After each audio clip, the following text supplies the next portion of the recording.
श्रीगणेशाय नमः। ओं नमो भगवते वासुदेवाय। अथ श्री सत्यनारायण व्रत कथा प्रथमोऽध्यायः। श्री सत्यनारायण व्रत की महिमा तथा व्रत की विधि। व्यास उवाच एकदा नैमिषारण्ये ऋषयः शौनकादयः पप्रच्छुर्मुनयः सर्वे सूतं पौराणिकं खलु। ऋषय ऊचुः व्रतेन तपसा किं वा प्राप्तये वाञ्छितं फलं। तत्सर्वं श्रोतुमिच्छामः कथयस्व महामुने। सूत उवाच नारदेनैव सम्पृष्टो भगवान् कमलापतिः सुरर्षये यथैवाह तच्छृणुध्वं समाहितः। एकदा नारदो योगी परानुग्रहकाङ्क्षया पर्यटन् विविधान् लोकान् मर्त्यलोकमुपागतः। ततो दृष्ट्वा जनान् सर्वान् नानाक्लेशसमन्वितान् नानायोनिसमुत्पन्नान् क्लिश्यमानान् स्वकर्मभिः केनोपायेन चैतेषां दुःखनाशो भवेद्ध्रुवम् इति सञ्चिन्त्य मनसा विष्णुलोकं गतस्तदा।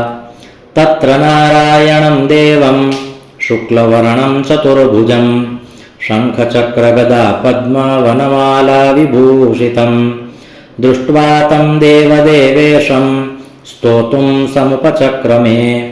नारद उवाच नमो वाङ्मनसातीत रूपायानन्तशक्तये आदिमध्यान्तहीनाय निर्गुणाय गुणात्मने सर्वेषामादिभूताय भक्तानामार्तिनाशिने। श्रुत्वा स्तोत्रं ततो विष्णुर्नारदं प्रत्यभाषत। श्रीभगवानुवाच किमर्थमागतोऽसि त्वं किं ते मनसि वर्तते कथयस्व महाभाग तत्सर्वं कथयामि ते। नारद उवाच मर्त्यलोके जनः सर्वे नानाक्लेशसमन्वितः नानायोनिसमुत्पन्नः पच्यन्ते पापकर्मभिः। तत्कथं शमयेन्नाथ लघूपायेन तद्वद। श्रोतुमिच्छामि तत्सर्वं कृपास्ति यदि ते मयि।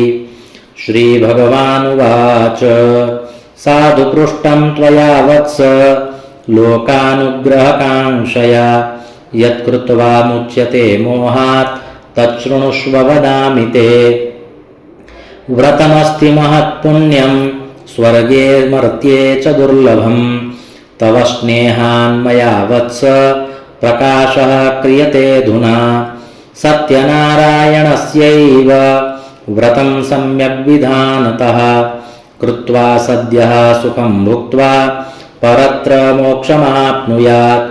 तच्छ्रुत्वा भगवद्वाक्यं नारदो मुनिरब्रवीत्। नारद उवाच किं फलं किं विधानं च कृतं केनैव तद्व्रतं तत्सर्वं विस्तरात् ब्रूहि कदा कार्यं व्रतं प्रभो। श्रीभगवानुवाच दुःखशोकादिशमनं धनधान्यप्रवर्धनं सौभाग्यसन्ततिकरं सर्वत्र विजयप्रदं। यस्मिन् कस्मिन् दिने मर्त्यो भक्तिश्रद्धासमन्वितः सत्यनारायणं देवं यजेच्चैव निशामुखे ब्राह्मणैर्बान्धवैश्चैव सहितो धर्मतत्परः नैवेद्यं भक्तितो दद्यात् सपादं भक्ष्यमुत्तमम्। रम्भाफलं घृतं क्षीरं गोधूमस्य च चूर्णकम् अभावे शालिचूर्णं वा शर्करा वा गुडस्तथा। सपादं सर्वभक्ष्याणि चैकीकृत्य निवेदयेत् विप्राय दक्षिणां दद्यात् कथां श्रुत्वा जनैः सह।